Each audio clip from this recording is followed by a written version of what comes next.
Ce fut un long voyage, un beau voyage, beau, peut-être que c'est pas forcément le terme, mais ce fut un voyage où nous sommes presque au bout, mesdames, messieurs. J'espère que vous allez bien.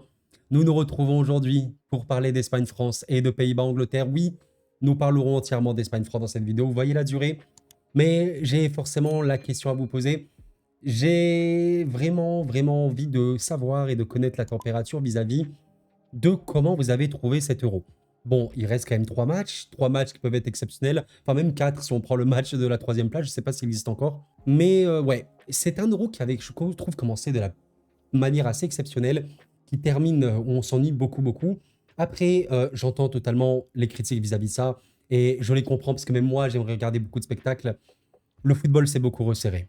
Ça me paraît assez clair. Comme disait un certain homme, le football, il a changé.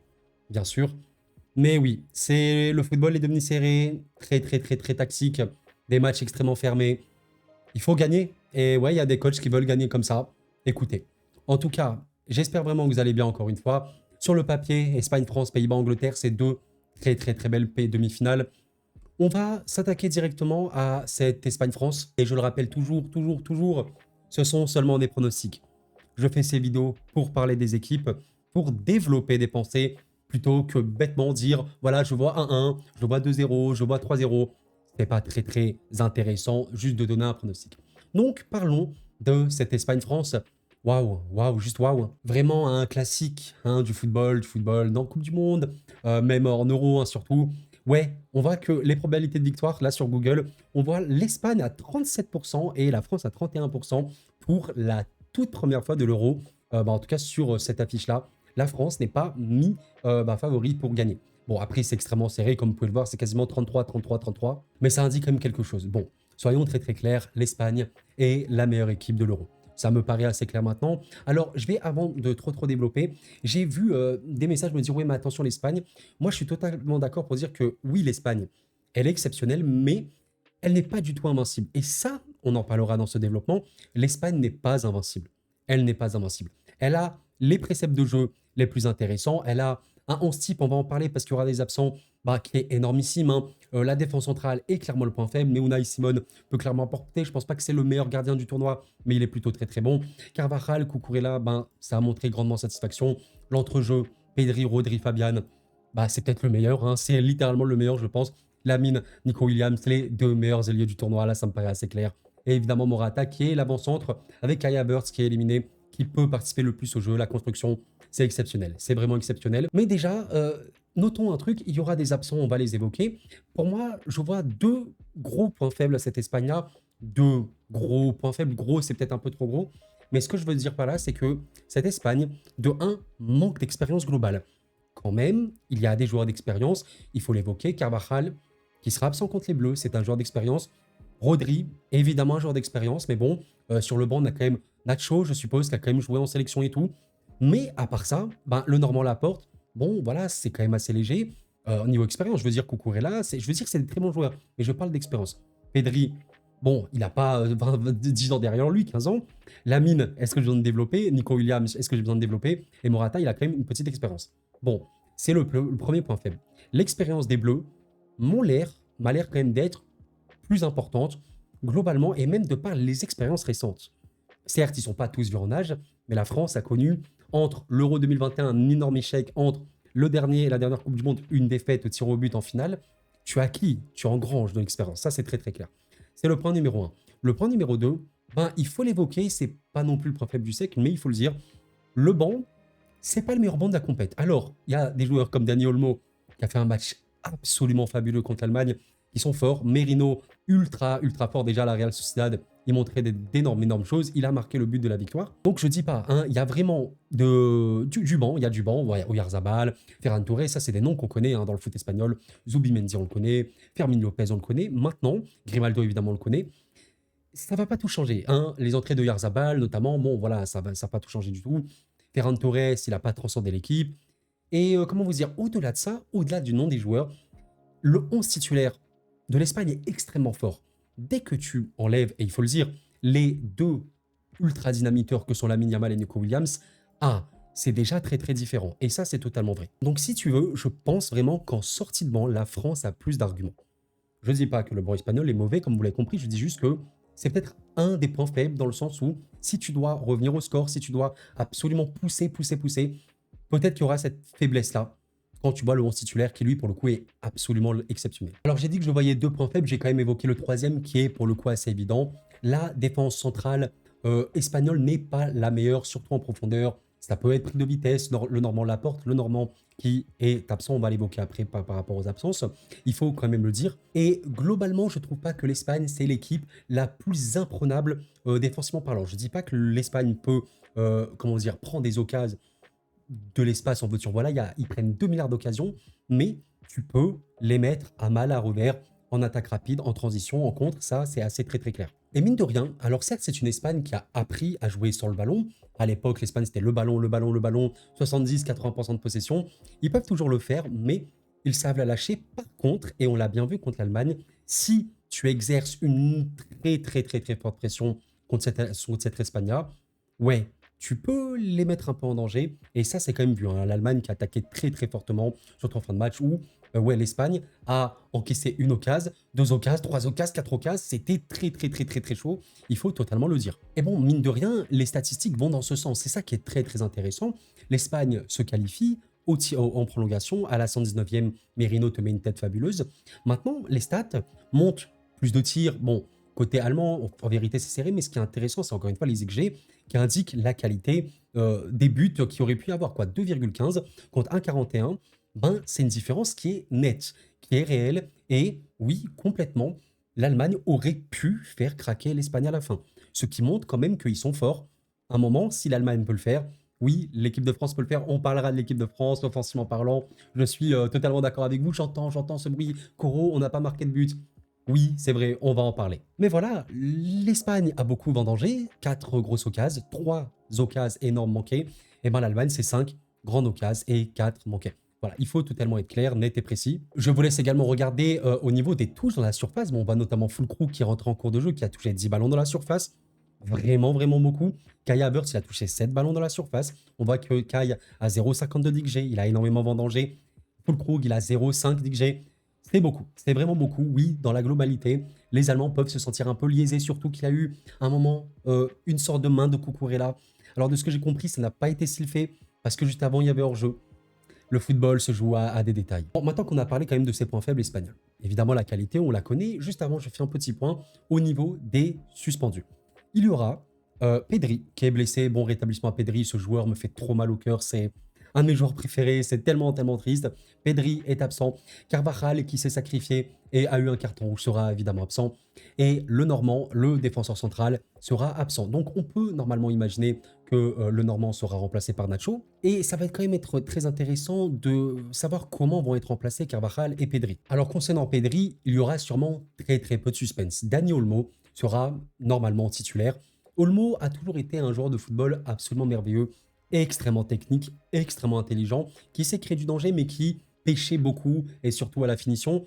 Bon, il n'a pas eu ce problème contre l'Allemagne, on espère qu'il aura ce problème contre l'équipe de France. Olmo devrait remplacer Pedri. Il a globalement des stats très complètes sur à peu près tous les aspects, alors il n'est pas non plus élitière sur diverses choses, mais il est plutôt bon, balle au pied, il est plutôt bon défensivement, même très bon défensivement, il est plutôt contribuable dans les actions des tirs, dans les actions des buts, il est plutôt bon à la passe, enfin, c'est un joueur assez complet qui peut faire beaucoup de choses et qui clairement, voilà, ne vaut pas Pedri, je suis d'accord, c'est même pas le même rôle et tout, mais voilà, qui peut totalement apporter.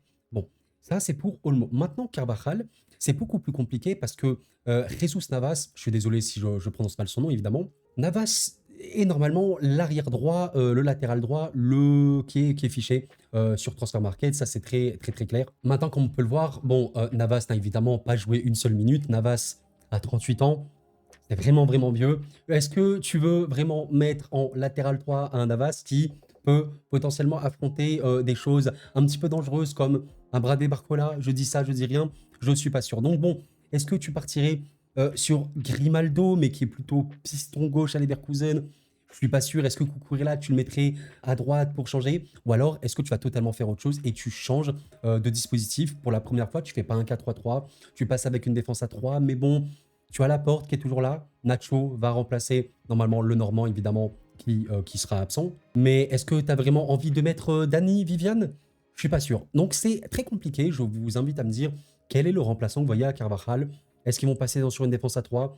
Est-ce qu'il va quand même mettre Jesus Navas? On verra bien. Mais voilà, je pense pour les remplaçants potentiels. Bon, avant de passer à l'équipe de France, je termine par dire quelque chose concernant l'Espagne. Oui, l'Espagne a quand même des points forts évidemment énormes, qui fait qu'elle a le titre un peu de la meilleure équipe de l'Euro.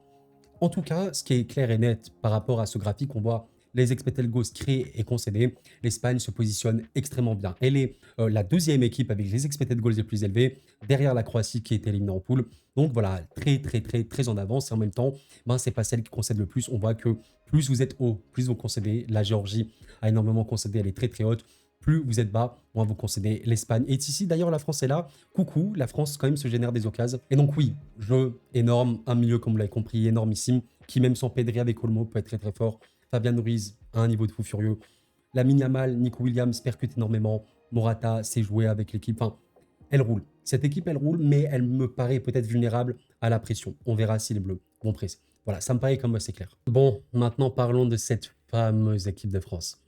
Parlons de cette équipe qui est en demi-finale de l'Euro sans avoir marqué de but dans le jeu. Seule équipe de l'histoire, je crois, avoir fait ça. Je sais pas, peut-être que je me trompe. Mais, et c'est à noter, oui, mesdames, messieurs, il faut vraiment en avoir conscience. Et c'est pour ça que je ne suis pas pessimiste. Alors peut-être qu'alors où vous voyez cette vidéo, l'Espagne s'est qualifiée, voilà, c'est le football. Mais à l'instant, je ne suis pas pessimiste. Pourquoi? Parce que, ok, la France ne marque pas. Cela dit, Autriche, Pays-Bas, Pologne, Belgique, Portugal, ce qui, je pense, est un parcours légèrement bien. Pays-Bas, qui est également demi-finaliste. Voilà, je pense. Autriche, très bon également. Pologne a des capacités. Quand, sur ces 5 adversaires, dont Belgique et Portugal en plus, tu prends 0 but dans le jeu, oui, la France a encaissé un but contre la Pologne. Un penalty de Lewandowski qui était retiré. Parce que Maignan était sorti trop tôt, alors que bon, Lewandowski faisait beaucoup l'arrêt. Un penalty concédé. À part ça, nada. 0 but. Et ça en dit très long. Oui, il faut dire les termes, on va être très clair. On a un niveau de certains joueurs qui est exceptionnel. Et je vais arriver à un des points les plus importants. J'ai beaucoup lu ces derniers jours et j'en ai fait un petit post. Est-ce que vous voyez l'Espagne se faire humilier ou humilier la France? Il y avait quand même des gens qui croyaient.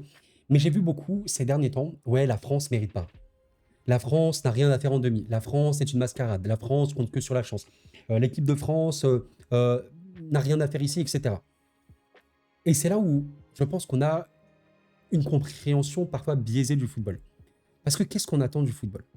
Si on attend le tiki-taka, on attend le Brésil 82, je sais pas quoi machin, alors oui, on n'est pas sur du football et on mérite rien. Par contre, si on comprend le football comme une opposition, comme un échange, comme une équipe face à une autre équipe dans l'ensemble, et qu'est-ce qui est le mieux et le plus important pour remporter des titres, là c'est différent. Parce que factuellement, et vous le demanderez à n'importe quel coach de très haut niveau, ce que propose l'équipe de France, je dis pas que tout est parfait, je dis pas que c'est le truc du siècle, on n'a jamais vu ça dans l'histoire, je dis rien de tout ça, il n'y a pas de problème. Je dis simplement que quand on voit cette équipe de France, oui, elle a les préceptes d'une équipe qui peut remporter la compétition. Et je le réaffirme, oui, à l'instant T, l'équipe de France a toutes ses chances de remporter l'Euro. Les choses les plus importantes dans ces compétitions, c'est la solidité et le réalisme. Le réalisme offensif, il n'est pas là. Je suis d'accord avec vous. Le réalisme défensif, on ne peut pas faire mieux. La France est littéralement l'équipe qui subit le moins d'occasions. Et pas qu'un peu. Et les équipes qu'elle a affrontées, c'était des très lourdes équipes qui, pour certaines, n'ont quasiment rien pu faire. L'Autriche, qui on l'a vu pouvait être exceptionnelle, n'a pas eu une occasion contre la France. Les Pays-Bas n'ont quasiment rien eu contre la France. La Belgique n'a absolument rien eu contre la France. Le Portugal, qui est extrêmement forte, a eu quelques petites choses qui n'étaient pas non plus transcendantes. Ça, c'est une vérité. Voilà. Je pense vraiment qu'il faut voir les choses comme ça et se dire que, tu vois les choses froidement, il y a des joueurs qui font un euro nul. Il n'y a pas de problème. Griezmann ne fait pas un bon euro. Kylian Mbappé ne fait pas un bon Euro. Ça, c'est très très clair. Maintenant, les raisons de pourquoi du comment, c'est un autre sujet. Je sais qu'il y en a qui se braquent, qu'on dit Kylian a fait un mauvais Euro. Enfin, c'est factuel. Je suis pas là en train de l'insulter pour l'insulter. C'est juste des faits. J'ai déjà lu, oui, mais attends, mais tu critiques Kylian, mais vas-y, va voir, montre-moi ce que tu as déjà fait dans ta vie, va jouer à sa place. Il n'y a pas de rapport. On dit simplement les faits. Kylian ne fait pas un bon Euro, c'est tout. L'explication du pourquoi du comment, c'est un autre sujet. Donc, ça, c'est vrai. Maintenant, les gars, Tchouaméni, N'Golo Kanté, Camavinga, Rabiot, qui n'était pas là contre le Portugal, Condé, s'il vous plaît, Dayo, Upamecano, Théo, William Saliba et Mike Maignan, le milieu, la défense et le gardien de cette équipe de France, c'est le summum du football. Il ne faut pas avoir de honte à le dire, c'est le summum du football. Moi, ça me paraît très très clair. Tu demandes dans la globalité, dans les professionnels, les gens qui jouent au football et tout, ben oui, tu rêves d'avoir ces milieux-là, tu rêves d'avoir cette défense-là. Moi, franchement, perso, les gars, je vous le dis, je ne sais pas si j'ai vu une équipe de France aussi forte défensivement. Et quand on dit défensivement, on ne parle pas que des défenseurs, on parle de tout. Le bloc, le fait que c'est compact, les replis défensifs, donc l'aide des milieux et des attaquants et tout. C'est exceptionnel. Par conséquent, l'équipe de France est l'équipe la plus dure à battre. L'équipe de France est, pour moi avec le Portugal, mais qui est éliminé, l'équipe la plus compliquée à battre et à déstabiliser. Littéralement. La folie en plus de cette équipe de France, c'est que même si elle est très très haute sur le terrain, en cas de récupération adverse et de contre-lumière, bah en fait, Condé et Théo sont tellement des flèches, les milieux font un repli tellement énorme, et William, Saliba ou pas, surtout William, sont tellement bons dans l'anticipation. L'équipe de France est l'équipe, j'allais dire au monde, mais je pense vraiment, qui est la moins prenable en contre. Il n'y a pas de hasard. Et quand on voit le niveau de Maignan, il faut vraiment se satisfaire de ça, les gars. Il faut se satisfaire de ça. Quand je dis il faut se satisfaire de ça, c'est surtout considérer ça. Comme on l'a vu et on l'a compris, oui, l'attaque, ça ne va pas. L'attaque, ça ne va pas du tout. Maintenant, quand on dit l'attaque, ça ne va pas du tout, je vous remonte ce graphique qui est très intéressant. Regardez la différence entre l'Angleterre et la France. Quelle est la différence? Nous voyons un truc. L'Angleterre, avec le Portugal et la France, sont les trois équipes qui ont concédé le moins d'expected goals de la compétition. Par conséquent, l'Angleterre, le Portugal et la France sont clairement les équipes contre lesquelles c'est le plus dur de marquer. Voilà, on voit que c'est très clair là-dessus. Maintenant, l'Angleterre, la France, je pense que vous remarquez une différence. L'Angleterre, au niveau des expected goals créés, elle n'est même pas à 1. Elle n'est pas à 1. La France est quasiment à 2. Donc ça veut dire que la France, regardez le graphique, si on ne compte pas l'Allemagne qui est éliminée, l'Espagne et la Croatie, oui mesdames, messieurs, c'est la France, équipe qui a marqué 0 but dans le jeu, qui s'est créé le plus d'expected goals, donc le plus de buts attendus. La 4e équipe de l'Euro. Si on enlève la Croatie qui est éliminée en poule, hors Espagne et Allemagne, c'est la 3e équipe. Je ne suis pas là en train de vous vendre, ouais, regardez les gars, en vrai, on est très fort et tout, parce qu'il faut finir ses actions. Et c'est le principal problème. Tu ne termines pas tes actions. Maintenant, ce que je veux vraiment vous décrire le maximum possible, l'équipe de France n'est pas là par hasard. Il n'y a aucun hasard et aucune chance quant au fait que la France est en demi-finale. Quand je dis aucune chance, oui, bien sûr, parfois il y a un poteau, bon, il n'y a pas eu de poteau, il me semble, un arrêt, les tirs au but, voilà. Mais ce que je veux dire par chance, c'est que Didier Deschamps, il fait finale de Coupe du Monde qui gagne, finale de Coupe du Monde qui perd, finale d'Euro qui perd. Là, il fait demi-finale d'Euro. C'est un hasard, ça? C'est un hasard, ça? Il gagne la Ligue des Nations. C'est de la chance, ça? Diverses équipes, hein. L'équipe de 2018, c'est pas la même chose du tout que cette équipe-là. Il y avait toujours les points forts, les faiblesses des époques. Maintenant, la vérité stricte du Deschamps de l'équipe de France actuelle, une équipe qui, de 1, ne concède rien, de 2, se crée beaucoup, mais ne marque pas. Voilà, pour moi, c'est l'analyse la plus froide, claire et possible à faire. À un moment, tu mets tes buts. Bah en fait, peut-être que tu gagnes 3-4-1 contre la Pologne. Peut-être que tu gagnes 2-0 contre la Belgique. Tu gagnes pas 1-0 contre le Portugal. Tu n'as pas eu non plus des occasions non plus énormissimes. Mais c'est cette finition. Donc voilà, c'est ce que je voulais dire sur ce match. J'ai parlé quand même 20 minutes sur cette Espagne-France. Pour conclure, oui, je sais très bien qu'il y a un problème de création quand même. Le match le plus abouti dans la créativité, c'était contre la Pologne, où il y a eu environ 2,5 XG, ce qui est énorme. Barcola et Dembélé étaient titulaires. Forcément, les joueurs déstabilisateurs, quand ils sont titulaires, bah, c'est beaucoup plus simple, c'est très, très, très clair. Maintenant, après ça, Griezmann est revenu, Kylian, il était là, Dembélé sur le banc, Barcola sur le banc. Contre la Belgique, c'était beaucoup plus compliqué, et contre le Portugal, c'était également très, très compliqué. Oui, Griezmann n'est pas à son niveau, c'est ce qui fait que l'équipe de France n'est pas belle offensivement. Oui, Kylian Mbappé a un niveau qui est physiquement plus assez inquiétant. Qui est le buteur de cette équipe qui ne marque pas? Oui, c'est compliqué. Voilà. Maintenant, on verra bien. Est-ce que Deschamps tentera ce Barcola, ce Dembélé d'un coup titulaire? On verra bien. Hein. Je l'espère, je le souhaite. Mais bon, je pense que s'il ne fait pas ce choix-là, c'est parce que Griezmann fait beaucoup plus d'efforts défensifs. C'est mieux les faire également. Bon, voilà, c'est une vérité. Thuram et Kolo peuvent faire ces retours-là. Maintenant, oui, comme beaucoup, j'aimerais voir Dembélé d'un côté, Barcola de l'autre. Beaucoup de percussions, comme ce que fait l'Espagne. Et en pointe, bon, bah, Kylian, forcément, il ne peut pas être sur le banc.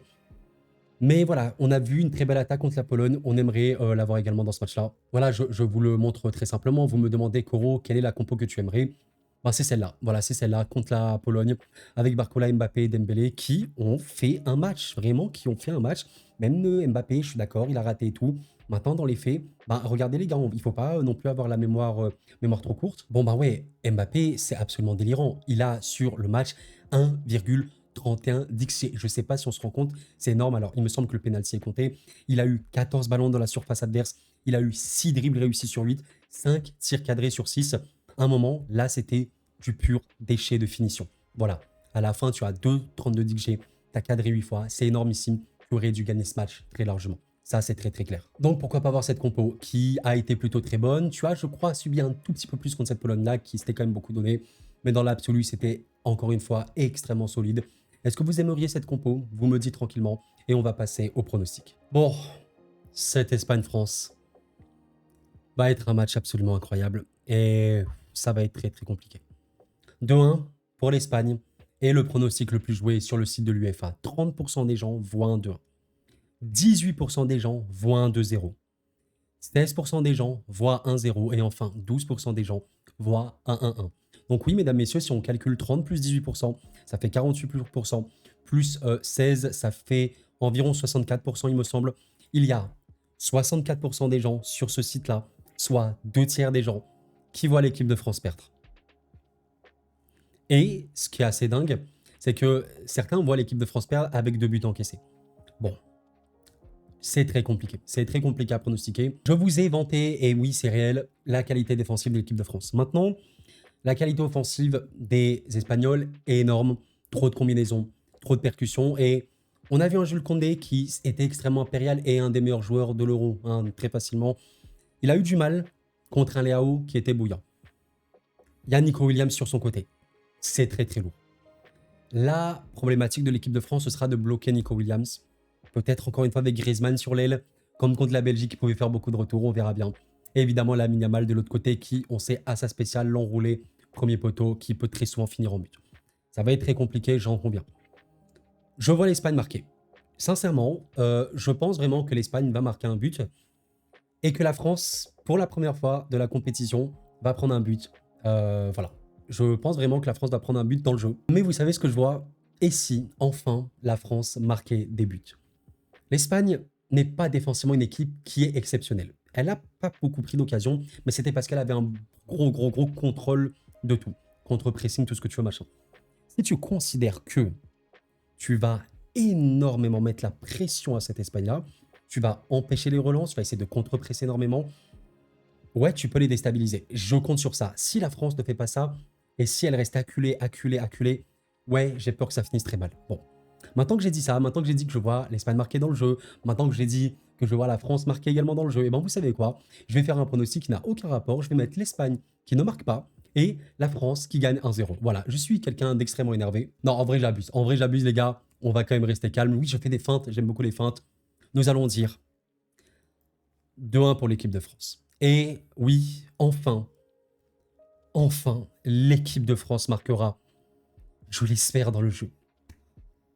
Si vous me dites que la France ne marque pas dans le jeu, franchement, je ne sais pas quoi dire. Je vois des buts quand même. Et là, je vois des buts. L'Espagne a marqué à tous les matchs, de mémoire, 12 buts marqués dans la compétition. Ouais, L'Espagne marquera, ça me semble assez clair. Maintenant, en vrai, est-ce que je suis ultra joueur? En vrai, les gars, vraiment pour le fun, hein, moi je suis très joueur. Et si on part du principe vraiment que l'équipe de France, défensivement, c'est une folie, et qu'elle gagne 2-0 sans encaisser de but. Bon, en vrai, là, j'abuse. Là, j'avoue, j'abuse de fou. Mais allez, j'ai envie d'être joueur. Partez du principe que pour moi, on est quasiment sur du 50-50. Je pense qu'on mettrait l'Espagne 55-45 quand même, oui. Je suis assez d'accord pour dire que l'Espagne est légèrement favorite, c'est très fort. Attention aux absences. Pedri absent, ça peut beaucoup changer malgré le fait qu'Olmo était très bon. Attention à Carvajal qui n'est pas là, il y a une grosse interrogation. Attention à la défense centrale qui peut être problématique. Il y a quand même des points de réflexion. Attention, si le match avance trop, le banc il est un peu léger.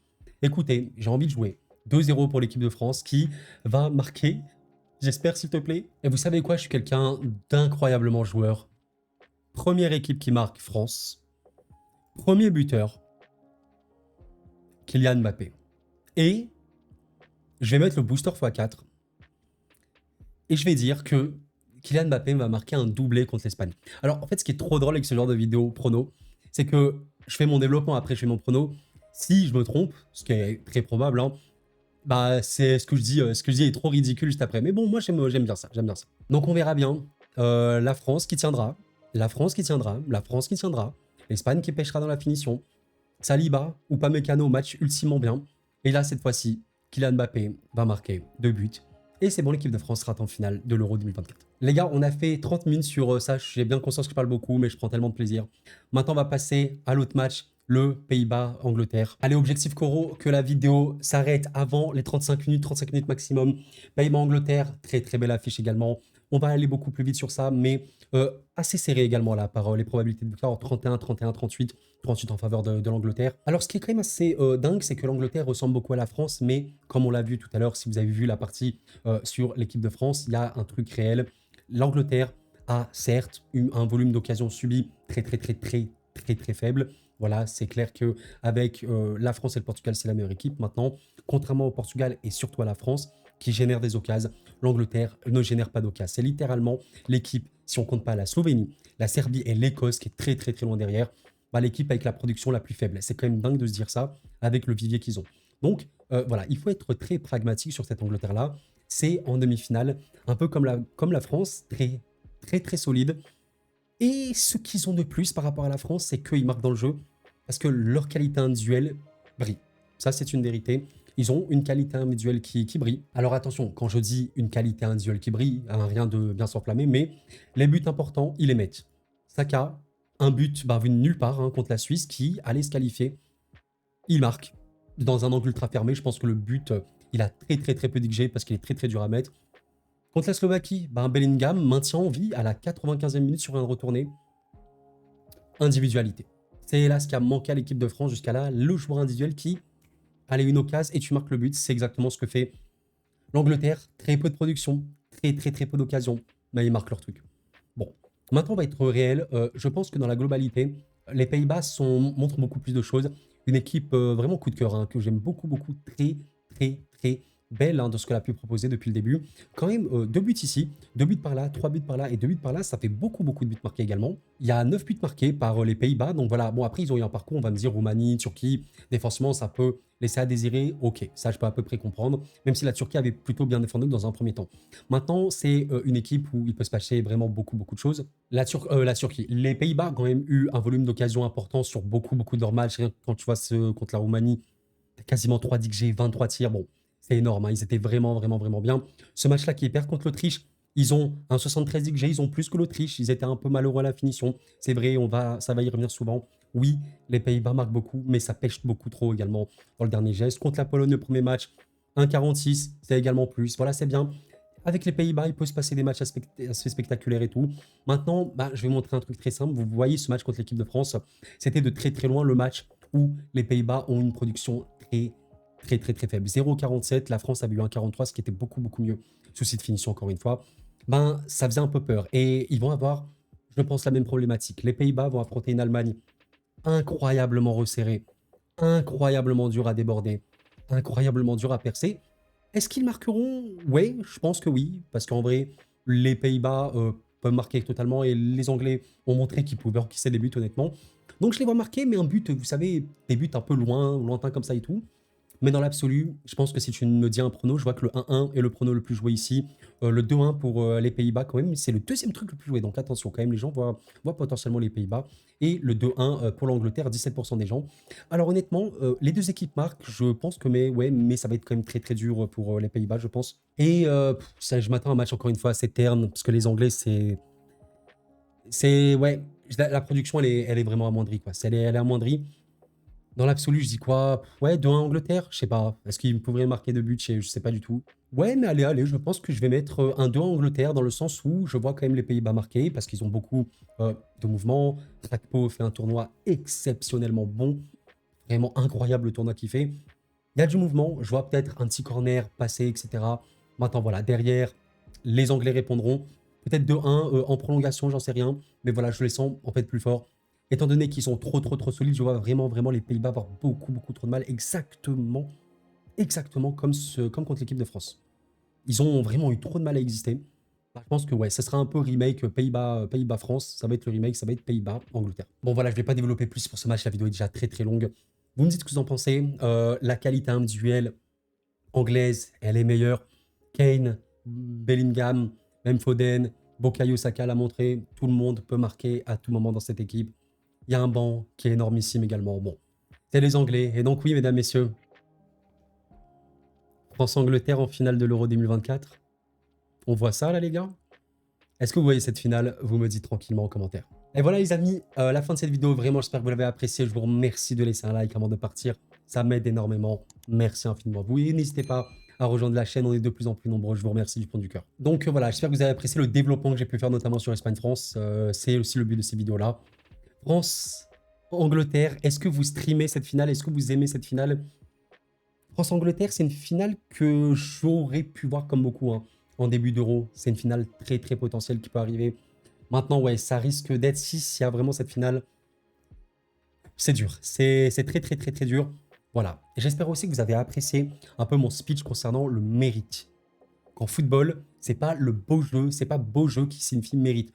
Oui, dans les consommateurs qui sont plus ou moins modérés, même nous-mêmes qui regardons beaucoup de football, bien sûr qu'on aime le beau jeu et que quand tu joues bien, quand tu produis bien, bah ouais, tu mérites, c'est sûr. Mais l'équipe de France mérite en quelque sorte d'être là aussi, quoi. Même elle mérite totalement. C'est pas donné à tout le monde de défendre aussi bien, c'est pas donné à tout le monde d'être aussi solide, c'est pas donné à tout le monde d'avoir autant le mental de vouloir y aller. C'est ça aussi le football, les gars. Il faut l'accepter. Et ouais, on retient à la fin les vainqueurs, c'est une vérité. Je pense que Deschamps, il a complètement compris ça. Bon, nous verrons bien, mesdames, messieurs. D'ici là, portez-vous bien, c'était Koro. Prenez soin de vous et la paix sur vous.